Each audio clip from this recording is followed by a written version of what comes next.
예배소 교회를 통해서 본 교회란 무엇인가를 은혜로 나누고 싶습니다.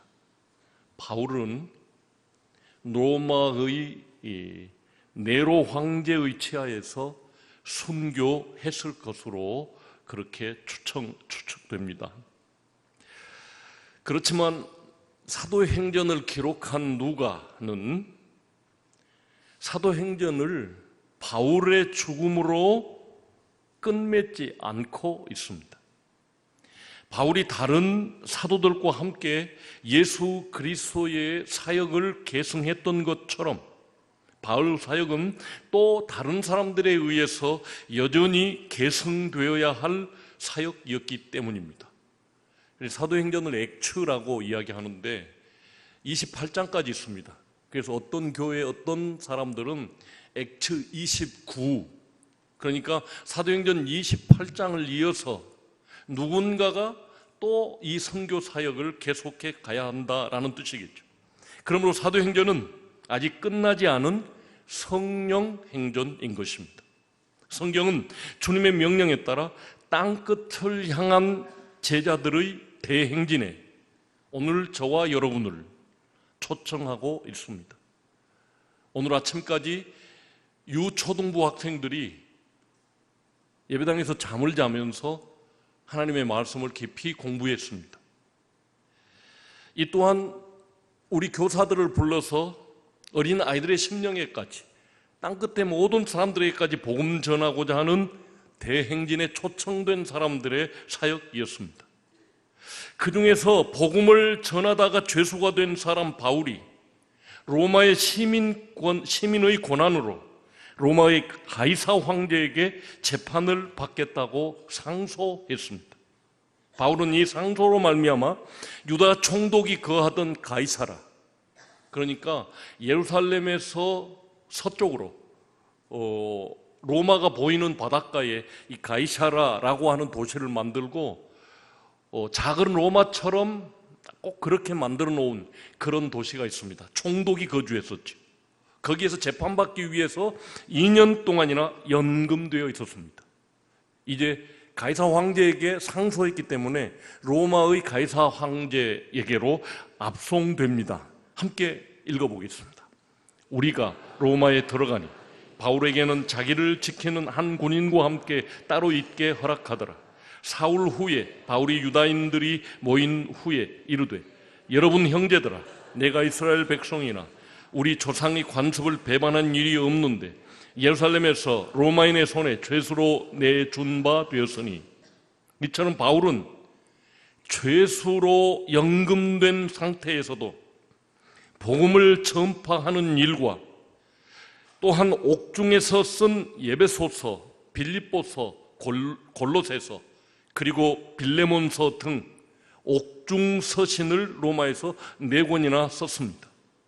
옥중에서 편지를 쓴다? 그것이 과연 가능한 일이었겠습니까? 예수님과 교회를 향한 진심 어린 사랑이 없었다면 불가능한 일이었을 것입니다. 감옥이, 교도소가 지금처럼 깔끔한 시설이 없던 때 축축한 지하 감방에서 얼마나 간절한 마음으로 치열하게 예배소서, 빌립보서, 그리고 골로새서와 필레몬서를 써 내려갔을 바울의 그 심정을 헤아리며 우리가 그 옥중 서신을 대해야 되겠다라는 생각을 갖게 되었습니다. 그러므로 그리스도 예수를 위하여 갇힌 자 된 바울과 및 형제 디모데는 우리의 사랑을 받은 자요 동역자인 빌레몬과 내 집에 있는 교회에 편지하노니, 빌레몬서 한 장으로 되어 있는 짧은 성경인데 빌레몬에게 보낸 이 편지 가운데 옥중에서 썼음을 분명히 말하고 있습니다. 오늘은 그 중에서도 예배소 교회에 보낸 예배소서에서 교회에 대한 바울의 가르침을 살펴보고 싶습니다. 함께 읽겠습니다.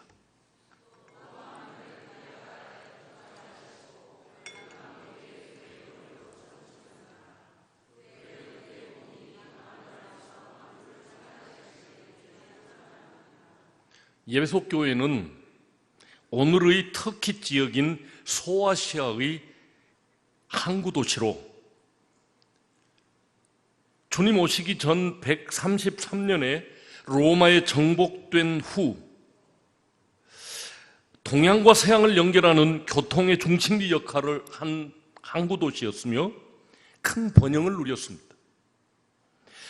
AD 1세기 예수님이 십자가에 죽으신 후 100년 그 어간에 에베소에는 부도덕한 직업들이 성행하였고 아덴, 지금의 아테네처럼 우상 숭배가 만연했던 도시였습니다. 바울은 이곳에서 2년가량을 머물며 복음을 전하였습니다. 이후에 예배소 교회는 처음 사랑을 버림으로 인해 사도 요한의 환상이 기록된 요한계시록에서 하나님의 책망을 받은 교회가 되었습니다. 예배소 교회는 바울이 예배소에서 2차, 3차 전도 여행 때 복음을 전하였으며 특히 3차 전도 여행 때는 2년 내지 3년가량 머물면서 회당에서 또는 두란노 서원으로 자리를 옮기면서 집중적으로 복음과 성경을 가르쳤습니다. 또한 바울은 예배소에서 고린도 전서와 고린도 후서를 집필하였습니다. 갓 개척된 예배소 교회를 위하여 2차 전도 여행 때는 브리스길라와 아굴라라고 하는 부부를 예배소 교회에 남겨두고 교회를 돌보게 하였고 3차 전도 여행 때는 믿음의 아들 디모데를 예배소에 남겨두고 교회를 돌보게 하고 바울 사도는 예루살렘으로 떠났습니다. 내가 마게도냐로 갈 때에 너를 권하여 예배소에 머물라 한 것은 어떤 사람들을 명하여 다른 교훈을 가르치 말며, 이렇게 바울은 개척한 교회에 자기가 기른 사역자들을 남겨두어서 교회를 잘 섬길 수 있도록 조치하였습니다. 두 번째로 생각할 것은 예배소 교회를 목회한 사역자들을 살펴보고 싶습니다. 복된 예배소 교회는 정말로 훌륭한 목회자들이 열정적으로 목회했던 참으로 복된 교회였습니다. 가장 탁월한 평신도 선교사로 바울을 위하여 자기의 눈이라도 빼어줄 만큼 사랑했던 브리스길라와 아굴라 부부가 이곳에서 목회 활동을 했습니다. 그리고 구약 성경의 탁월한 설교가 아볼로가 이곳 예배소를 찾아왔고 그의 부족한 복음과 성령에 관한 지식을 먼저 목회하고 있었던 브리스길라와 아굴라 부부에게서 배워서 이제는 구약의 지식과 율법 지식과 그리고 성령에 관한 지식을 두루 갖춘 훌륭한 목회자로 거기에서 사역하게 되었습니다. 그리고 아시아 사람으로서 아시아 여러 교회에 바울의 사정을 알리며 바울의 서신 집필을 대신 써주었고 그렇게 기록된 옥중서신을 해당 교회에 전했던 선교자로서 두기고라고 하는 사람이 이곳 예배소 교회를 섬겼습니다. 이후에 예배소 교회는 사랑의 사도인 요한 사도의 활동 중심지가 되었습니다. 예배소 교회는 요한계시록 2장을 통해 식어진 처음 사랑과 니골라당의 행위로 책망을 받은 교회가 되었습니다. 함께 읽어보시겠습니다.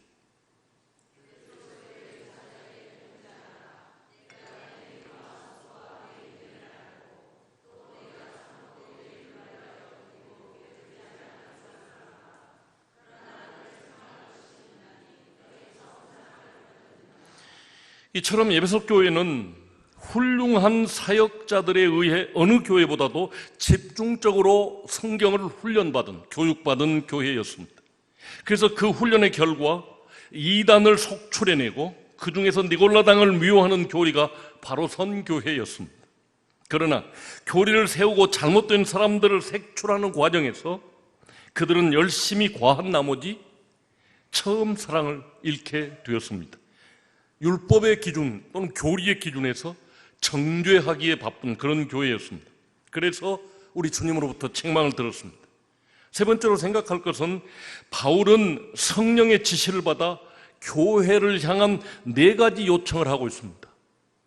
바울의 옥중서신인 이 에베소 교회에서 교회에게 무엇을 요청하고 있는지 보면 오늘 우리가 살아야 할 그 삶의 방향을 잡을 수가 있습니다. 첫 번째는 교회의 하나됨을 증진하라고 권면하고 있습니다. 모든 겸손과 온유로 하고 오래 참음으로 사랑 가운데서 서로 용납하고 평안에 매는 줄로 성령이 하나 되게 하신 것을 힘써 지키라. 두 번째로 그리스도인으로서의 덕을 세우라고 요청하고 있습니다. 함께 읽어보겠습니다.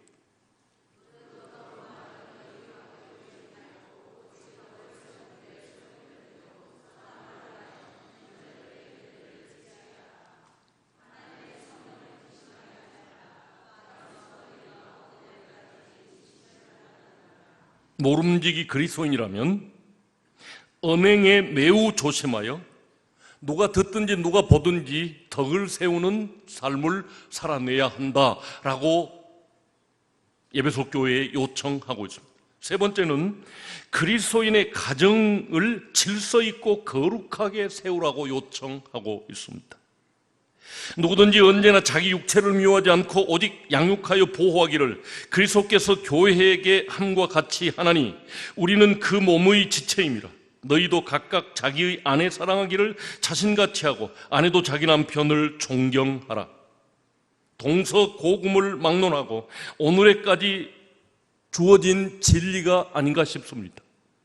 어느 때보다도 가정이 오염되고 있는 이 시대에 가정이 깨져서 정말 많은 아이들이 조선 가정에 와 있는 그런 현실을 우리가 보면서 마지막 이 시대에 가정을 지켜낸다는 것은 얼마나 어렵고 힘든 일이며 중요한 일인가를 사도는 일찍이 내다보고 교회는 가정을 온전히 세우는데 힘써야 된다고 권면하고 있습니다. 네 번째로 하나님께서 주시는 전신갑주를 입고 영적 전투에서 승리하라고 요청하고 있습니다. 함께 읽어보시겠습니다.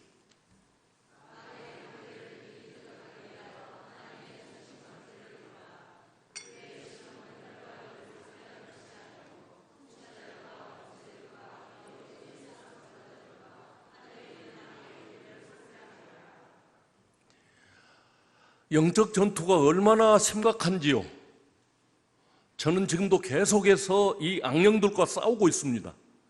물리치고 성도들을 괴롭게 하지 못하기 위해서 짊어지고 기도하고 있습니다.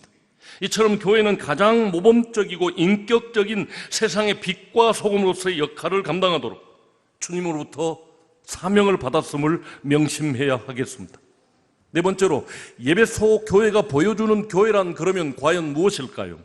첫 번째는 성경은 가장 먼저 이스라엘과 하나님이 함께 거하셨던 광야에서의 모습을 가리켜 광야교회라고 부르고 있습니다.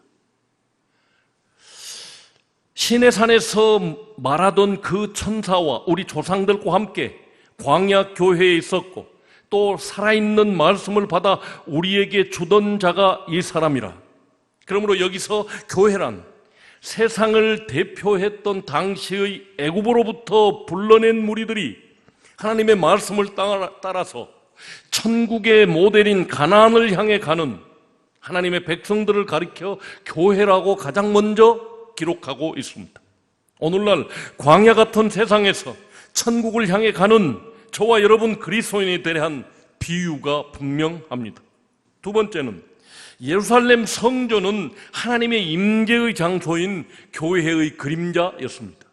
우리가 참 깊이 생각해야 될 것은 그렇게 중요하게 여기는 이스라엘의 1000년 동안 그 사람들이 누렸던 예루살렘 성전이 그림자요, 교회가 실체라는 것을 오늘 분명하게 알아야 되겠습니다. 함께 읽어보겠습니다.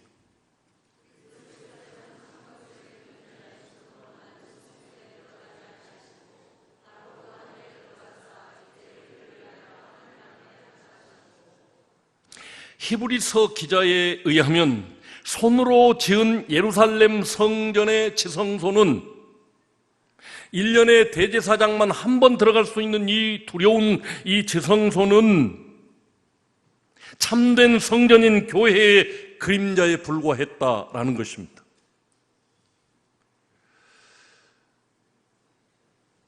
예수 그리스도로 말미암아 새로운 살 길, 은혜의 보좌 앞에 네가 들어갈 수 있는 거룩한 제사장이라 라고 히브리서는 우리에게 말하고 있습니다.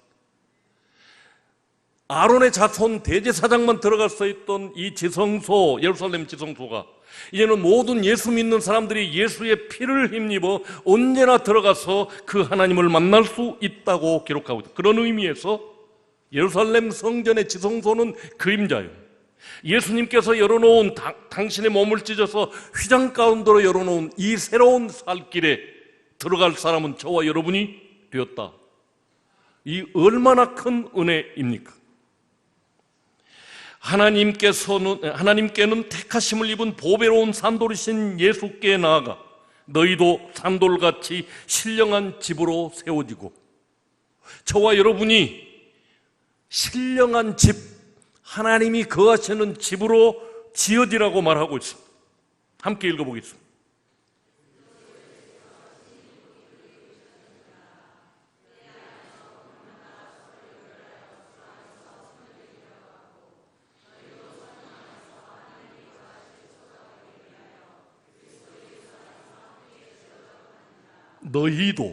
너희도 하나님의 거하실 처소가 되기 위해서 성령 안에서 지어져 가고 있노라고 말씀하고 있습니다.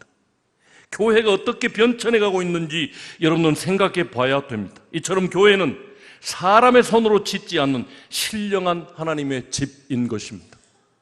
이 예배당이 벽돌로 또는 콘크리트로 돌로 지어졌다면 저와 여러분은 하나님이 창조하신 하나님의 작품들입니다. 그리고 예수님 영접해서 하나님께로부터 출생한 거듭난 하나님의 백성들입니다. 이렇게 지어진 사람들의 모임이 하나님이 임재하시는, 거하시는 처소가 된다라고 하는 것입니다. 세 번째는, 그래서 바울은 너희가 하나님의 성전이라고 외치고 있습니다. 너희는 너희가 하나님의 성전인 것과 하나님의 성령이 너희 안에 계시는 것을 알지 못하느냐 반문하고 있습니다. 이제 왜 우리가 하나님의 손으로 짓지 아니한 신령한 하나님의 성전인 줄을 깨닫겠습니까?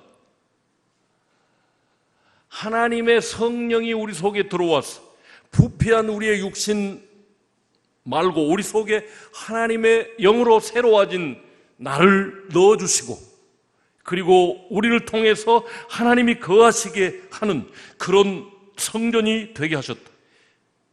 이처럼 세상으로부터 불러냄을 받은 저와 여러분은 하나님께서 거하시는 신령한 하나님의 거처가 되기 위하여 켜켜이 쌓아 올려진 하나님의 신령한 집이 된 것입니다. 다섯 번째로 에베소서가 말하는, 그러면 교회의 정의는 무엇일까요? 교회가 교회되기 위해 주님 한 분만으로 충분합니다. 우리가 비록 죄로 뒤범벅이 된 죄인이요 지옥 갈 수밖에 없는 존재들이었지만 예수 그리스도께서 피 흘려주심을 믿고 그분을 내 삶에 영접했을 때 우리는 거룩한 하나님의 신령한 처소가 되었습니다. 예수님 한 분만으로 충분합니다. 함께 읽어보시겠습니다.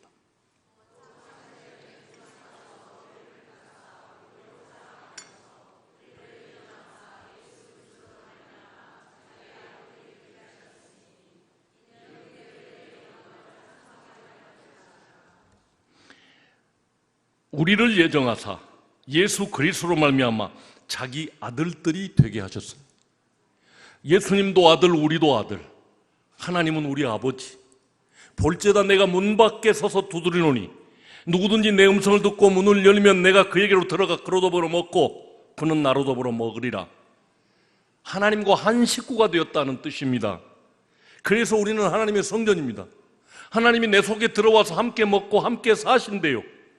그러면 나는 신령한 하나님의 성전인 것입니다. 오늘 본문은 교회가 무엇인가를 아주 위대하게 정의하고 있습니다. 만물을 그의 발 아래에 복종하게 하시고 그를 만물 위에 교회의 머리로 삼으셨느니라. 교회는 그의 몸이니 만물 안에서 만물을 충만하게 하시는 이의 충만함이니라 하였습니다. 온 세상 만물, 그 위에 교회, 그 위에 예수님, 이런 순서로 기록하고 있네요.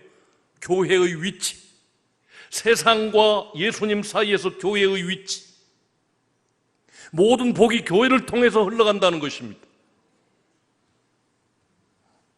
내 생각이니까 감안하고 들으십시오. 요즘 아베가 우리나라를 매우 괴롭게 하고 있는데, 우리나라를 건드리는 것은 교회가 가장 많은 대한민국 세계 10대 교회가 다 우리나라에 있는데 교회를 건드리는 것이요, 조만간 하나님께 혼나지 않을까 싶습니다. 하나님을 건드리니까. 십자가 사건을 통해서 새로운 피조물이 된 아들의 형상을 닮은 그리스도인들과 그들의 모임이 교회라고 분명하게 이야기하고 있습니다. 그러므로 교회는 다른 피조물들과 비교할 수 없는 위치에서 하나님의 영광을 찬양하기 위하여 창조된 마지막 신령한 피조물입니다.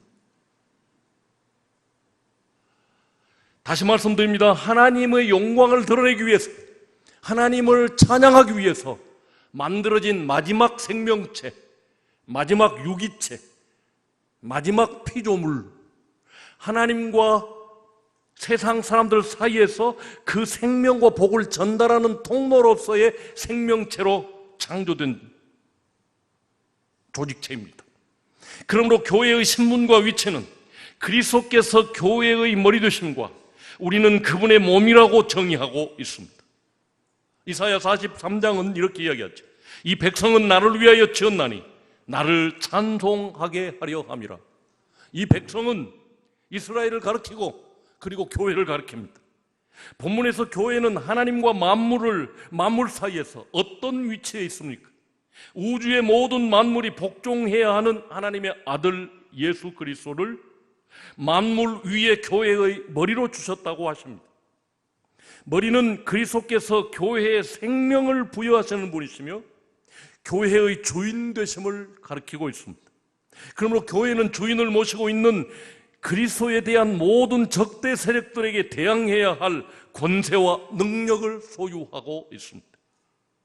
이스라엘을 건드렸던 주변 나라들이, 오늘 새벽에도 그런 이야기를 했는데요, 예루살렘 성전을 불태우고 모든 제사장들과 청년들을 다 잡아가 버리고 한 바벨론은 세계 최대의 강대국이었습니다. 그런데 이스라엘 사람들이 70년 포로 생활하는 동안만 나라가 유지됐습니다. 그리고는 멸망했습니다. 이스라엘을 징계하기 위한 막대기에 불과했습니다. 교회가 역사의 중심입니다. 믿습니까? 교회를 건드리면 안 됩니다. 왜냐하면 그리스도께서 교회를 인도하시고 보호하시기 때문입니다. 바울은 그리스도와 교회의 관계를 머리와 몸의 관계로 묘사하고 있습니다. 이 비유는 그리스도와 교회 간의 관계가 나뉠 수 없는 불가분의 관계이며 긴밀성을 강조하고 있습니다. 교회와 예수 그리스도는 나누어질 수 없는 언약 관계에 있는, 그래서 교회와 그리스도를 부부관계라고 표현해 있기도 합니다. 이는 교회와 하나님의 아들 그리스도로부터 생명을 수여받은 유기체, 교회는 하나님의 아들 생명의 빛을 가진 그분으로부터 생명을 수여받은 유기체, 생명체임을 나타내고 있습니다. 그리고 교회는 이 생명을 만물 안에 충만하게 할 책임이 있습니다. 안 믿는 모든 사람에게 하나님의 이 생명, 영원한 생명을 충만하게 해야 할 사명을 가졌다는 것입니다.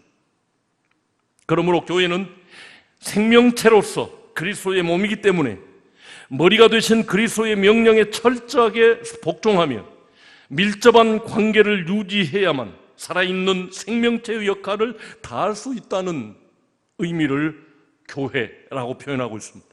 이처럼 그리스도와 교회의 관계는 만물을 다스리시는 그리스도께서 교회의 머리가 되신다는 것이 바울의 결론입니다. 바울은 그리스도께서 교회의 머리요 교회는 그리스도의 몸이라고 진술하여 그리스도와 교회를 하나의 유기체, 하나의 생명체로 이해하고 있습니다. 즉 그리스도께서는 교회의 머리가 되시며 교회는 그리스도께 순복하는 위치에 있다는 것입니다. 하나님께서는 그 아들에게 하늘과 땅의 모든 권세, 우주의 통치권을 위임하셨고 궁극적으로 그리스도의 몸인 교회를 통하여 우주를 통일하시려는 당신의 목적을 완성하시고 하나님의 생명으로 충만하게 만드실 것입니다. 그러므로 교회는 축복의 통로, 생명의 통로입니다. 교회가 없는 세계는 진노의 대상일 뿐입니다. 마지막에 다 불타버릴 것입니다. 따라서 교회는 그리스도를 통한 하나님의 위대한 구원 계획을 만물 가운데 충만히 드러내기 위한 도구입니다. 결과적으로 성도들은 우주를 통일하고자 하시는 하나님의 뜻을 위하여 부름받은 자들로서 맡겨주신 생명, 곧 복음 전파의 사명을 완수하기 위하여 최선을 다해야 한다는 것입니다. 바울은 이를 위해 최선을 다한 사람으로서 교회나 믿음의 성도들에게 자신의 신앙 고백과 함께 간곡하게 부탁하고 있습니다. 함께 읽겠습니다.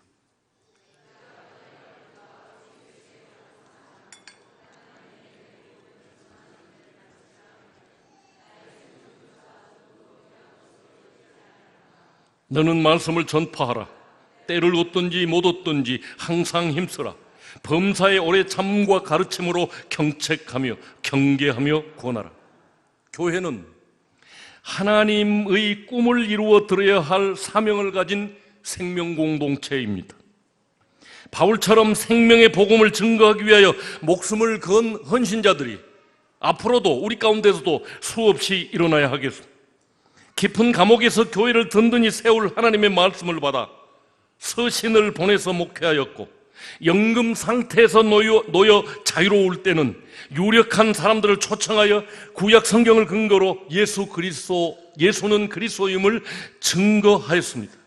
이것이 참된 그리스도인의 삶의 표본이며 우리가 따라야 할 모범이 되었습니다. 먼저는 내 가정의 자녀들, 손자, 손녀들에게 하늘 생명 전수를 해야 할 사명이 교회에 있습니다. 며칠 전에 목포 CTS TV 지사장님 임재동 목사님을 만났습니다. 이렇게 교제하며 이야기하는 가운데 지금 당신이 하는 일은 손자, 손녀들 무릎에 앉혀놓고 하나님의 말씀을 쉽게 전하고 가르쳐 주는 것이래. 유대인들이 이렇게 성공했거든요. 교육에. 주님이 교육은 학교에다 맡긴 것이 아니고 부모에게 맡겼습니다. 조부모님들이 그렇게 도와서 한다면 얼마나 멋있겠습니까? 그러므로 믿음의 성도들의 자녀들에게 교회와 가정이 긴밀하게 협력하여 전문적으로 생명의 말씀을 가르쳐야 하겠습니다. 우리는 때를 얻든지 못 얻든지 이 복음 가르침과 말씀 전수 교육에 최선을 다해야 할 사명자들인 것입니다. 감방에서도 그토록 치열하게 복음을 전파했던 바울의 심정을 생각하면서 말씀을 대하고 말씀 전수에 힘쓰는 청중인들이 되시기를 주님 이름으로 간곡히 부탁드립니다. 이 생명 전달이 교회의 사명이며 가정의 부모들이 이루어야 할 사명인 것을 확신하는 아침이 되시기를 주님 이름으로 축복합니다. 할렐루야.